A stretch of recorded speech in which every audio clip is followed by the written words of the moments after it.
नमस्कार दोस्तों। 15 अगस्त साल 1947 को अपना प्यारा भारत देश आज़ाद हुआ था। तब से लेकर के लगातार हम 15 अगस्त को स्वतंत्रता दिवस के रूप में मनाते हैं। जैसा कि इस बार 77वें वर्षगांठ पर 78वां स्वतंत्रता दिवस भारत देश मना रहा है। गांव से लेकर के शहर तक, स्कूल कॉलेजों से लेकर के यूनिवर्सिटी तक और यहाँ तक कि देश से लेकर के विदेशों तक जो भी भारत से जुड़े लोग हैं वह सभी भारत के स्वतंत्रता दिवस को बड़ी धूमधाम से मनाते हैं। लेकिन आज आज़ादी के जश्न में भी हमारे सामने कई ऐसी समस्याएं हैं जो कि स्वतंत्र भारत में बड़ी तेजी से फल फूल रही हैं।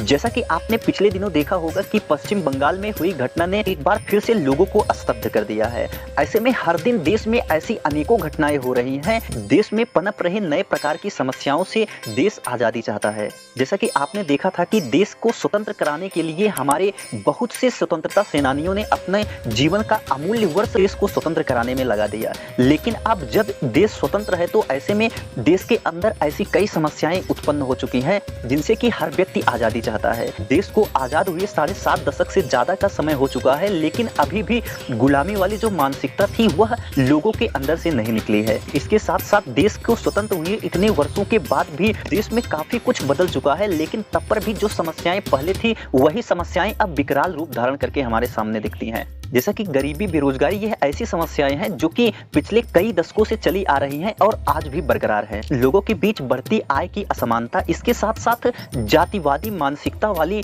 जो प्रकृति है वह भी बड़ी तेजी से फल फूल। आय की असमानता की वजह से गरीब और गरीब होता जा रहा है और अमीर होता जा रहा है। ऐसे में देश की विभिन्न प्रकार की समस्याओं से भी देश आज़ादी चाहता है। इसके लिए हमें और आपको मिलकर के काम करना पड़ेगा और इसके साथ साथ एक नए भारत को, श्रेष्ठ भारत बनाने के लिए एक दूसरे के प्रति सहयोग भावना को बढ़ाना होगा। जैसा कि देश में भ्रष्टाचार भी अपने चरमोत्कर्ष पर पहुंच चुका है। आए दिन हम देखते हैं कहीं किसी भी ऑफिस में हमें भ्रष्टाचार देखने को मिलता है और भ्रष्टाचार में वे लोग भी हमें देखने को मिलते हैं जो कि अपने आप को काफी पढ़े लिखे और समझदार समझते। ऐसे में उनको भी देश के विकास के लिए और लोगों के कल्याण के लिए उठना पड़ेगा। भ्रष्टाचार को देश से मिटाना पड़ेगा। ये ऐसी समस्याएं हैं जिस पर कि दशकों से बात होती आ रही है और अभी भी हो रही है, हो सकता है आगे भी हो। ऐसे में इन सब पर हमें और आपको खड़े होकर के आवाज उठाने की जरूरत है। ऐसे में देश को हमारे स्वतंत्रता सेनानियों ने आजाद कर दिया है, लेकिन अब देश में जो नई प्रकार की समस्याएं पैदा हो रही हैं उससे आजादी के लिए हमें और आपको मिलकर के कार्य करना पड़ेगा।